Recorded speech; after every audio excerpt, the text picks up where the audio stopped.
Well, good day, guys. Welcome back to the channel. It is Friday night. There is just a day and a half until NRL round one, otherwise known as, NRL Vegas. 4 teams going over there. And, a big part of the NRL, especially if you like your fantasy, your Supercoach, is sorting out your Supercoach team. Some people like me, they do it for 3-4 weeks. And then there's people like Rando, who it's his 3rd year on the channel, and he's done it the night before. And we're going to be revealing our 2024 Supercoach teams tonight. How you doing, mate?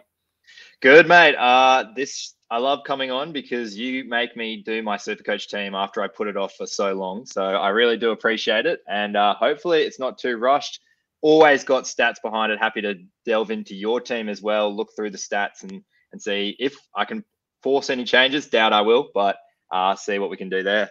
Yeah, I'm looking forward to it. We had a great time at the Sports Shed TV charity match. You were obviously the man of the match there as well. I'm interested to know what was in that man of the match bag.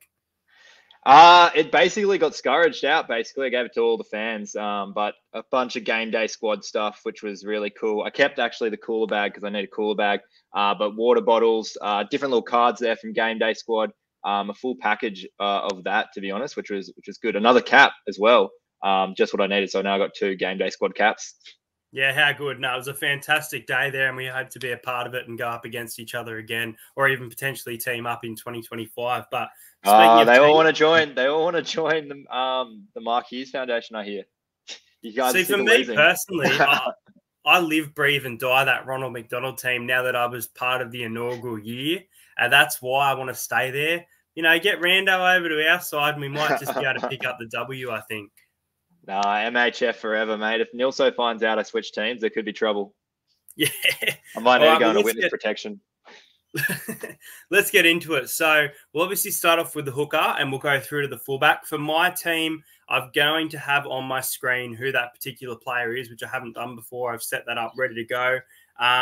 I don't have the name of bench players. Some of them are starters. Some of them are, origin period type. Now, let's start off with the hooker. Now, there's some interesting choices for hooker. I think one that will be on a lot of people's team is someone who I've had for back-to-back years. So off the bat, I don't have this player. It's Harry Grant. That's one that just seems to be thrown around there. Wade Egan at the Warriors, another really good choice there.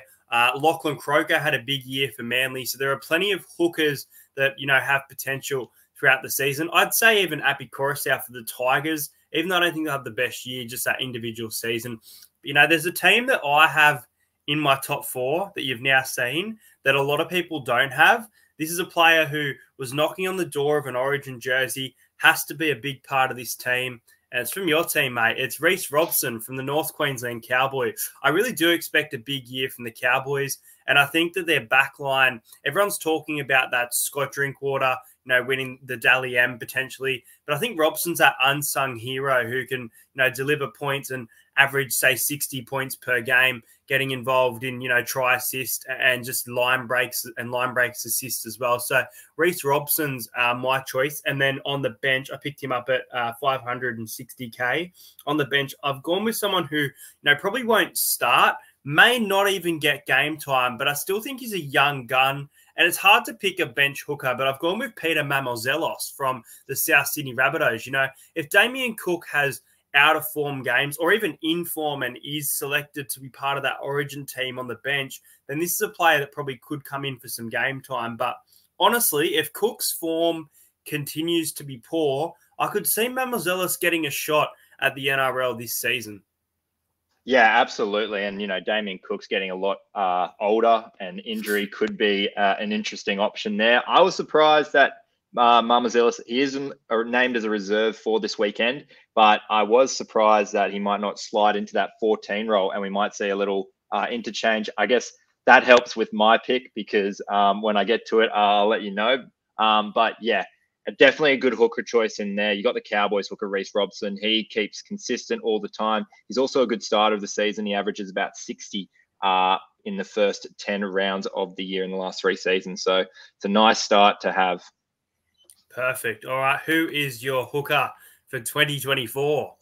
Well, I basically spoiled it just before. I'm looking Harry Grant, definitely a great option, but I really do like Damien Cook out of dummy half. I think he's going to be a massive asset for the Bunnies. You just look through his different kind of stats from Supercoach last season. He can definitely take it with the best. His top 4 to bottom 4, no matter who he plays on the ladder, his scores are relatively consistent. Even when they're favourite and underdog, he's pretty consistent as well. So I've taken him on to start the season. 80 minutes, which I do like out of a hooker.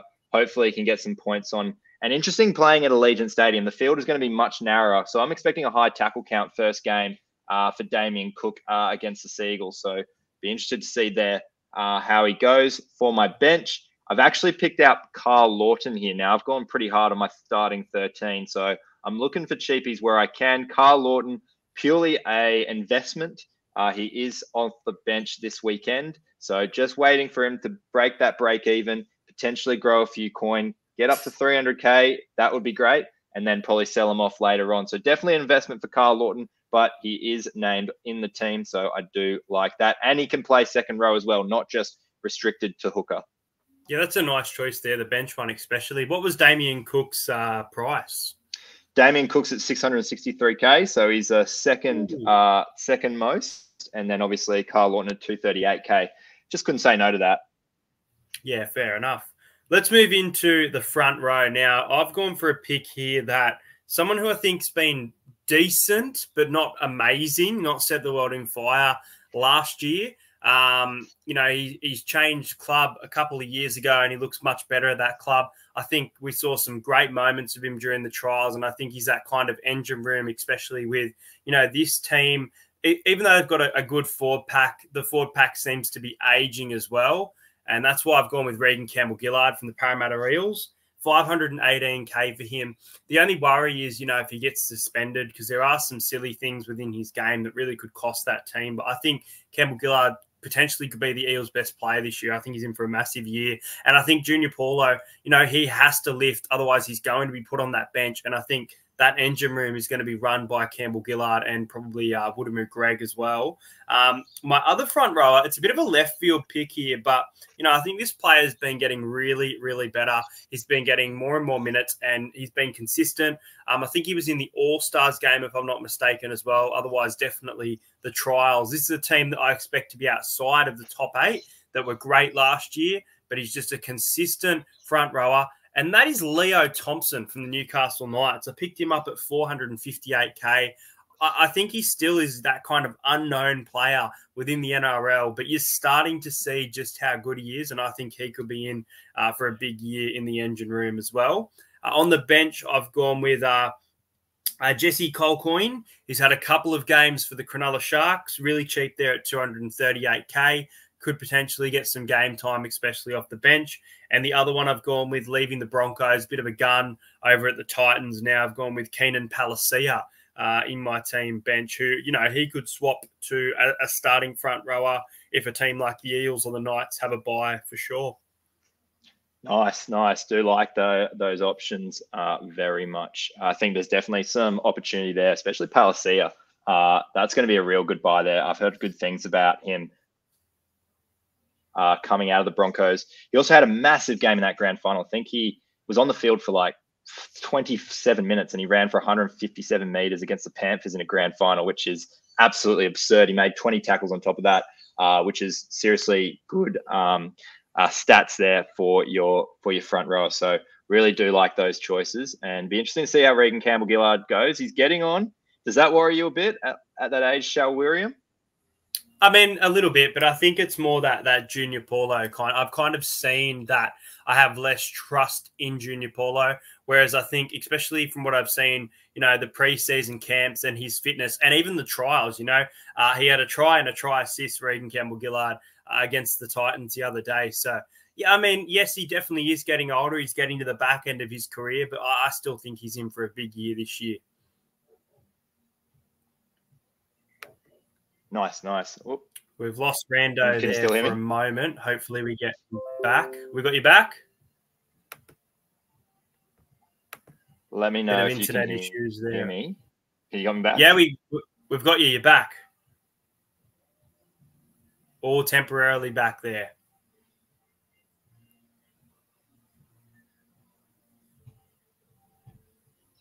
Just 1 second. Just my computer is freezing up.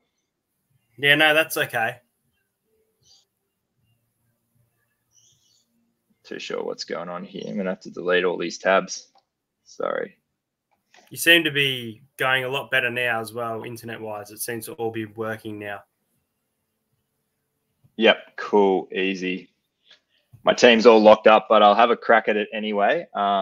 It's on a separate tab. But starting with my front rowers, if you can still hear me. Yep. Am I back? Okay, cool, awesome. You're back. We'll go with row, the front row pair. Beautiful.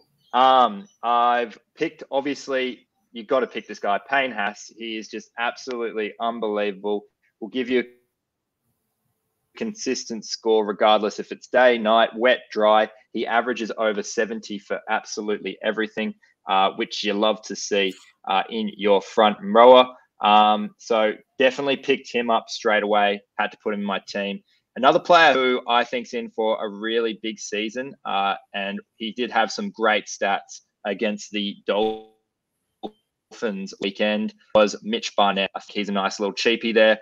Really consistent Supercoach scores. Really flies under the radar. I put him in my top 50 statistical players to watch in 2024, much to people's surprise, but I do rate him for a reason. I think he's in for a big Supercoach year. Oh, we've lost you again there. They were great picks, though. Let me just see. Left. So really keen to see how Fletcher Baker goes. And I can't believe he's this cheap. Davey Moali, he's going to get way more minutes at 268K. I've dropped him into my team. Had a blinder in the Charity Shield match, if that's anything to go off. I think it was basically a full-strength Dragon side in that game. He went off. So Davey Moali is in there at 268K. So nothing over 570K for my bench. And then Mitch Barnett and Payne Haas there to round up the front rowers. Yeah, no, that's really good, especially Davey Moali. We saw some great moments from him last season, you know, commentators saying just how good he was looking. So under big minutes as well. We lost you a little bit there, but I was able to hear your team, and you've got some great choices there. Payne Haas has been so consistent as well on Supercoach. And Mitch Barnett, if the Warriors are to have one of those seasons again, he's one of those players that will need to step up as well with Supercoach points. Let's move into the second row. Now, in the second row, I have obviously a 3-time premiership winning player. I actually think this is a bit of a risk with the price that he is. I think his price is actually quite high, but I think that some of the losses, even though Kickout wasn't there last year, I think some of the losses to Penrith that players like Liam Martin and Scott Sorensen will be getting a lot more ball, and that's why I've picked Scott Sorensen in my Supercoach team. 670K, is it justifiable? We'll wait and see, but I think you'll have a great start to the year, especially. I've got a bit of a cheapie one, but I still think it's a great choice coming back from injury to the Sydney Roosters. I've gone with Satili Tupanua at 398K, and he's obviously been played to name start this weekend as well. And the last one I've gone, which I think will have a massive year. A lot of people think this player might even, you know, crack the Origin stage. It's from the Bulldogs, Jacob Preston. So that's my starting front row there. On the bench, I've gone with someone who Holy, mate. You're going over the salary cap, mate. Yeah, a little bit expensive. How are you keeping them all under the cap? Row, but yeah, pretty good. Then on the bench, I've got the Newcastle Knights back rower, Dylan Lucas. I really like what I've seen from Dylan Lucas. 500K is such a big price for him, but I actually think it's deserved, especially with the loss of Lachlan Fitzgibbon. Now he's probably going to be a big part of that team. The other bench player in the second row, who probably is more of that hooker player, but I've got Hohepa Peru. Saw some nice moments from him in the Indigenous All-Stars match. He's only 238K and could definitely get a chance with a Raiders team that will be mixing options this season. And then the last one from the Panthers as well that I mixed up in the second row was Preston Ricky at 204K.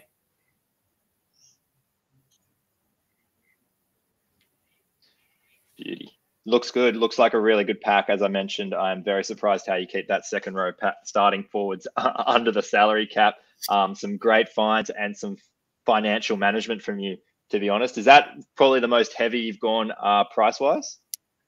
I mean, it's pretty close to it. I think there's, yeah, no, I think I've spent a bit more in some other places. However, I think it is pretty close to it. Yes.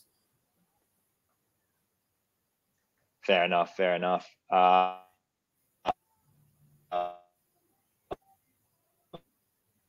In to hold on, I'm going to pause the recording. All right, we look to be back. We did have some internet issues there. We look to be back though, and we're wanting to know who your second rowers are for 2024. Yeah, absolutely. As I mentioned, they're going to look pretty close to your ones. I think you've had some great selections there across the board, looking across a bunch of cheapies, but also a bunch of experienced heads as well. First one off the list, Scotty Soz, got to go him. He was unbelievable last season, really flew under the radar, and at 676,000, he's a nice little pickup price there. Dylan Lucas, again, left second rower is going to have an absolute flyer. Kalen Plonga loves to fly down that left-hand side. Really made Lachlan Fitzgibbon look really good. And I bet he regrets signing over to Super League right now because he could have been something unbelievable. Excuse my girlfriend in the background. That's fine. But yeah, there's definitely some opportunity there for Dylan Lucas to really make a statement. This guy surprised me in price because he used to be a Supercoach gun, and I know it's probably because he used to be at your old club, but Isaiah Papali'i at 568K, very, very cheap for his potential. I dropped in the most consistent starters, the top 9 consistent starters in Supercoach, which is the highest average points in the first 5 rounds across the last 3 seasons. Isaiah Papali'i was 3rd on that list, hoping for a big start from him. They're going to need him to be a lot better and worth his price packet this year around. Can't shy away from the Ruse pick as well, Jermaine Hopgood. He's just been consistently hardworking across the entire, across basically the entire season against top 4 teams, top 8 teams. He might be maybe young and inexperienced in that, but he definitely packs a big punch. And then I've gone, the usual cheapies. Jacob Laban was probably one of the highlights for me from the trials. I thought he played a really good game against the West Tigers, scored really highly in a losing team, although he did score a try, albeit I thought he would have a great season as well. And someone who might get a start here, Sam McIntyre for the Cowboys as well. I've dropped him in at 238K as well. So that's my back row looking there. Very similar to yours, a couple of players there. Surprised you didn't have Hopgood out of all your starting second rowers, but it'd be interesting to see if he makes the team further down the line. Yeah, I think I had Hopgood last year at the start of the year, and I think I got him out around 14. Thought he had a really good period up until that Origin time where he was in talks of selection. And I still think he was good towards the end of the year, but I didn't think he was getting as much as he should Supercoach points. So that's why I traded him out there. But no, you got a great team there for sure.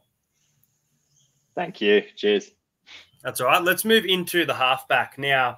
Obviously, Nico Hines, who is here in the background, seems to be, the most owned halfback going into this year. And the Sharks, especially against bottom 8 teams, they seem to put up big scores. And Nico Hines seems to be averaging 80 to 100 plus score lines. But, I'm going Nathan Cleary.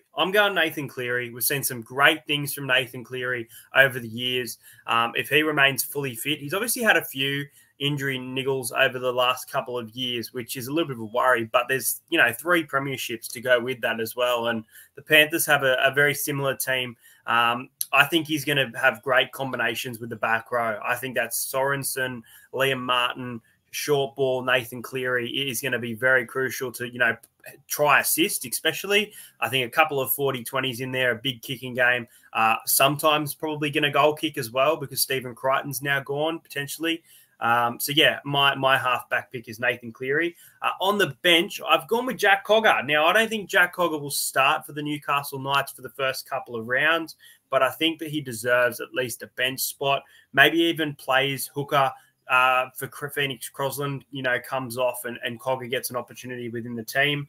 Little bit of a price, 460k, but there's so big wraps around him, and he was so good at Penrith. So I thought it was very hard not to have Jack Cogger in my team. Yeah, absolutely. He was absolutely amazing, and he also played really well in that Sharks trial as well. Went a bit quiet. I was really expecting him to pull something out of the hat in that Melbourne Storm game. The humidity must have gotten to him because he wasn't just as impressive, but not too bad. Not too bad picks. Perfect. Well, who are your picks for the halfback? Well, I've just gone straight for the GOAT, Nathan Cleary. It is quite amazing, his numbers that he puts up. Even more impressive is he averages over 100 against top 4 and top 8 teams last year. He loves the big games. I don't know what you can say anything about it, but he does love the big games. But most importantly, in those big games, he runs the ball a lot more. So he's definitely getting some more points through running more than just assists and tries. So you don't really have to lean too much on him. Loves ball running. So it'd be really good to see how he goes this year. And I think he is a must. I know he's 900k plus, but I was a little bit worried with how well Braden Trindle played in that Indigenous game and how many points he may steal off Nico Hines this season. So that was my primary concern. So he's my captain, the great Nathan Cleary. And just looking at halfback options, I think there's Dak Docker Clay, who's been sitting in that Roosters reserves list. He is a very big cheapie. But yeah, someone to just keep an eye on for the future. So that's it for me. He is very old, to be fair, but if they do seem to want an option, he is on that reserves list, which is very interesting to me. Yeah, no, that's very interesting to see as well. Could get a chance at the Roosters there. Moving into the 5'8" role now, there's a lot of options for the 5'8" this year. You've got Jerome Luai, who's in his final year at the Panthers. I expected a big year for his last kind of year. Cameron Munster, will the Storm be one of those top 4 teams again this year? You mentioned Braden Trindle as well. Could even be a great option after what we saw of him and in the partnership with Nico Hines. But I think someone who, owes their team and is in for a big year and is in for what I think is going to be a career year, it's Dylan Brown. It's another Parramatta Eel here. Haven't got many Eels in the team, but I think Dylan Brown's going to set the world alight this year. I think he's going to be in the top 8 players for the Dally M medal. I think he's in for a big season. His price is massive, considering how much game time he missed last year. It's clearly obvious how much he wants to get back on the field and how much impact he's going to make to a Parramatta team that obviously missed out on the finals. 780k for him. And I think we've got some good opponents. The Bulldogs round 1 that he should get some decent scores against. On the bench, I've got an interesting choice, but I've actually gone Jaden Sullivan from the West Tigers. We saw some great moments, especially that Magic round game against the Tigers, I think it was, for the Dragons. When he was in that Dragons jersey, whether it was the 9, the 14 or the 6, he put in consistent effort. I think he can become a big Supercoach price. I feel like he will get to around that 500k price if he starts scoring consistently. Might even be a trade option later on, but I think at least to start the year, it's a little bit annoying. Obviously, the West Tigers do have the bye for round 1, so there's no points there. But yeah, Jaden Sullivan is my pick for the backup 5'8". Beauty, love it, love it. That is a nice little pick up there. I think he'll be allowed to roam as well. Aiden Caesar will let him go. So really am interested to see how Jaden Caesar goes. For my pick, I'm the exact same as you. I think Dylan Brown is in for a massive year this year. He played so well against top teams. Obviously went MIA because of that off-field incident. Puts that behind him this year, and he's in for an absolute beauty. A lot of people were saying that beforehand he just couldn't do many try assists. I think he had 2 try assists in 2 seasons. He's definitely changed that around. He was on fire last year up until, of course, that off-field incident. Hopefully he puts it all behind him and has a massive year this year, because I think he is going to be an absolute gun, really consistent across all teams he plays against, which you really like to see in a Supercoach player. For my backup, someone who really impressed me was Ethan Strange. He'll definitely get the Yep. call up for the half spot here for the Raiders. Once again, not a massive, another investment from me. If you can see, I've just been stacking my team, my starting team, and just investing in the rest. So hopefully he goes well. Really big raps on him to go gun for the Raiders. They're going to need him to work hard. And I think the little grubber to himself against the Cowboys just shows that he has that confidence to take it to the big teams. And I was a bit worried there that the Raiders might roll us in that trial, but fortunately we came through with the win. But Ethan Strange, outside of that, being put on report and scaring every other Supercoach player who has him in his team, there was no qualms at all for Ethan Strange. I think he's got the goods. Yeah, I think he's looking like a great young player as well. And I think, Kyo Weeks at the moment was before the trials seemed to be in front for that jersey. But Strange has just put out a statement to say, that's mine. Jack Whiten's gone. I'm your man. So that's a really good pick there. And then obviously the halfback and 5'8", we've got the same ones there. So very similar teams so far, considering we knew nothing about our teams. So interesting. Very interesting. Definitely didn't see your team beforehand. Definitely didn't hack them to your page. You're picking them well. Maybe you're used to it after 3 years. I think it's my 4th or 5th year, man. This is the 3rd year doing videos on it. I think I did a video in 2019, but it was filmed weird. I think I used my phone to film the screen. Back then, I just didn't know how to edit. But yeah, it's been a while now. So let's get into the wingers and centers. And you mentioned it earlier. Where do you think you've spent the most money? And this is probably where I think I have. Now, wingers and centers, I think I've gone a bit weaker in previous years. Whereas this year, I'm kind of going off players that consistency can be a struggle. But when they have their best moments, these players can absolutely get massive scores. And obviously, there's 4 positions here to get into. So let's get straight into it. The first one is from the Newcastle Knights at 614K. It's Bradman Best. Obviously had a massive game in the Blues jersey as well. So his confidence going into this season after the season that he had last year will be massive. Second pick is 509K from the Melbourne Storm. I think Will Warbrick has shown just how good he is of an NRL player. And I think if he gets some, line breaks within his game, not just, put downs, scoring off, a 10-meter run, I feel like he's going to be a very good winger this year.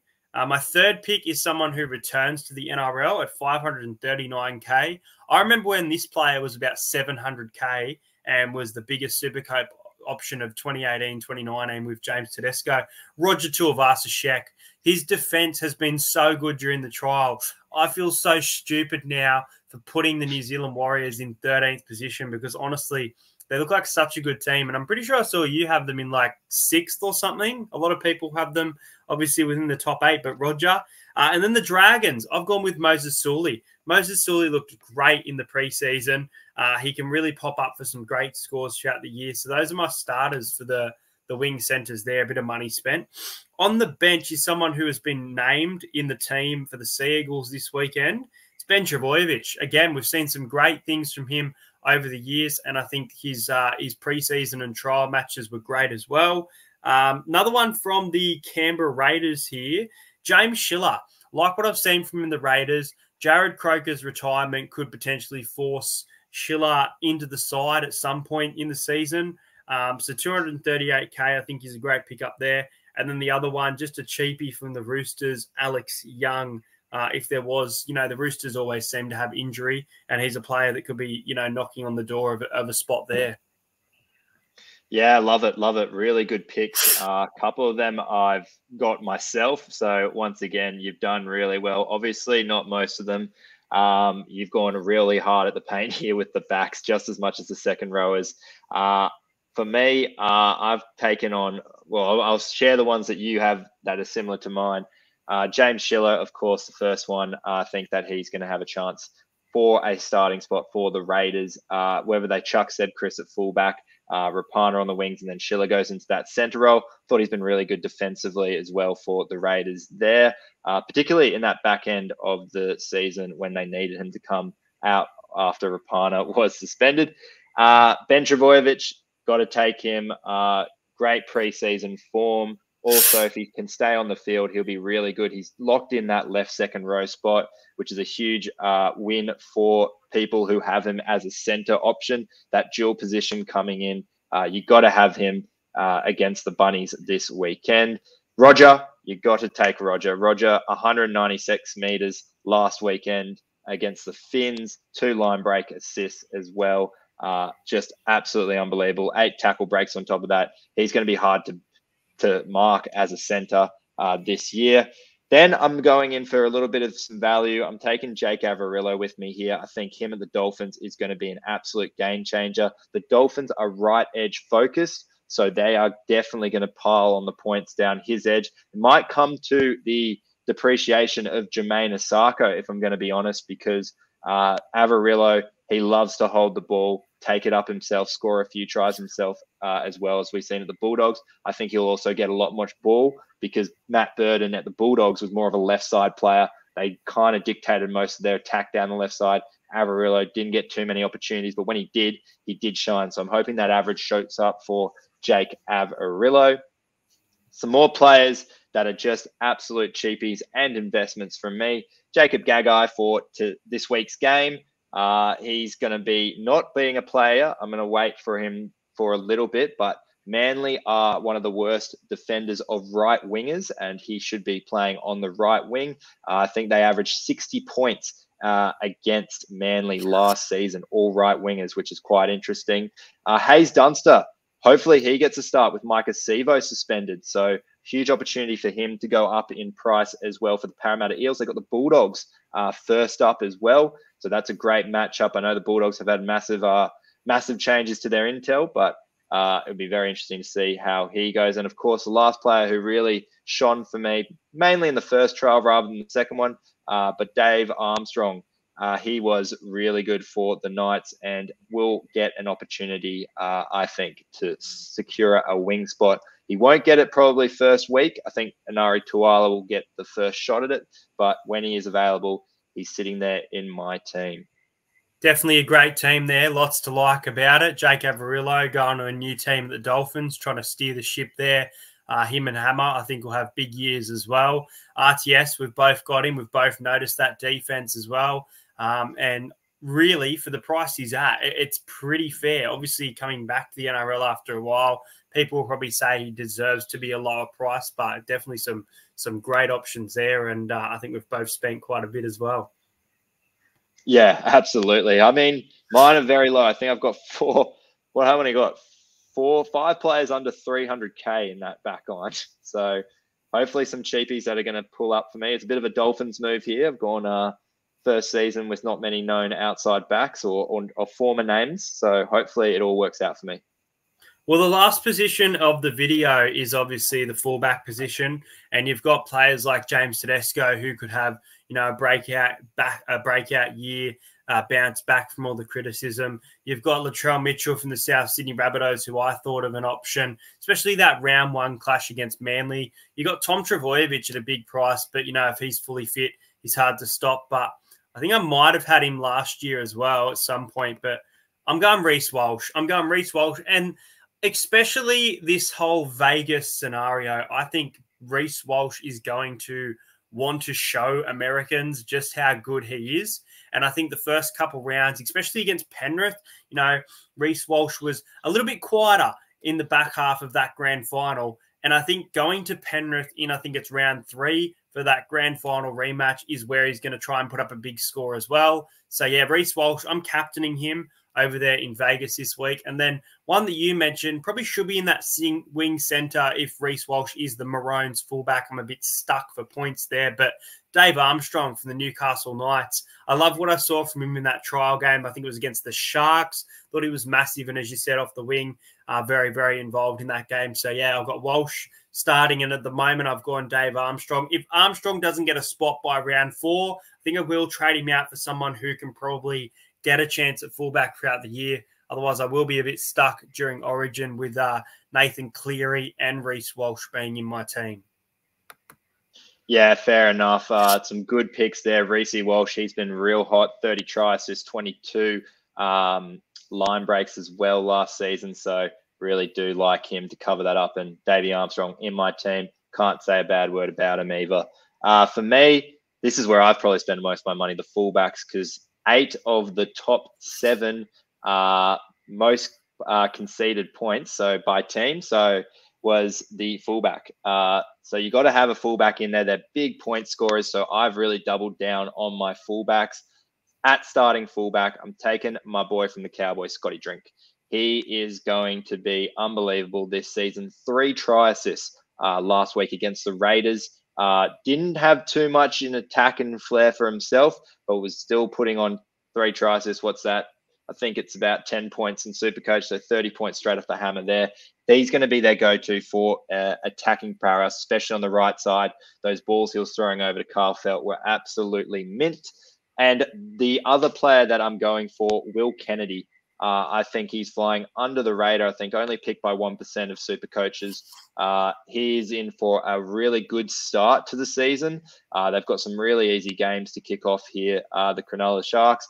So I do think that start of the season will favour the Sharkies here. The first 4 teams they are playing against 3 teams have conceded the most points to fullbacks. So that is a really big start here for Will Kennedy. Hopefully he can raise his price, trade him off, and then I can probably look for an outside back, because I'm looking at my team now. It's pretty sparse there where I'm looking to trade people. Yeah, Will Kennedy's had some insane starts to the seasons as well. I'm pretty sure 2022 and then 2023 back-to-back years, even though he wasn't consistent throughout the season, I still remember that first 3 games was absolutely unreal. And I think we saw that last year. I remember there was a game where I think it was against the Eels where he scored a hat-trick maybe even. So, yeah, that's a great pickup there. And Scotty Drinkwater as well. You know, a lot of people arguably think he could be knocking on the door of the Blues if his form continues. He's a potential Dally M winner as well. So really great pickups there. Well, that basically sums up our team. We're going to touch base maybe halfway point of the season and then at the end of the season to see how our Supercoach team goes for 2024. It's so good to get that out there because people have been asking me who I've had in my Supercoach team, much like my ladder predictions, and I haven't been able to, but I've been waiting for Rando to be free so that we could obviously film this video. But let us know in the comments, which team do you think is going to score the most points in round 1? I currently have a projected score of 958, and I currently have $296,000 left. Man, you've got some money left over. I thought you would have spent it all on those outside backs and second rowers. I've only got 20K left. My projected score 994. Oh wow, that's a yeah. Well, like I said, I've obviously had a bit of money spent there, but yeah, 296. Well, this has been awesome. I love having you on the channel. It's been an honor to get you back on here, and I look forward to doing it. I hope you enjoy round 1. Obviously, we've got to wait a little while for our teams, obviously the Cowboys and the Eel. Make sure you check out Randomstatsguy over on Instagram. It's such a good page. It just popped up one day out of nowhere, and I thought, this guy's funny. This guy is funny. And then he started growing, and then I met him, and then it's just been the rest is history. But make sure you do subscribe to the channel if you're new around here. Check out Rando's page. Let us know if you're excited for round 1. Literally, you're going to bed tonight, you're going to bed tomorrow, and then the footy's back. How good's that? So good. Can't wait for it. Been waiting for it all year. You said you had the NFL. I had nothing over the summer. I'm not a big NFL fan myself, so just been watching NRL highlights basically every day for the last, 100 days? Well, there we go. This is the last video that I will be posting before the season kicks off, and then I'll do some reviews on the games. But it's been awesome having you on tonight, and we'll see you guys next time. See you guys.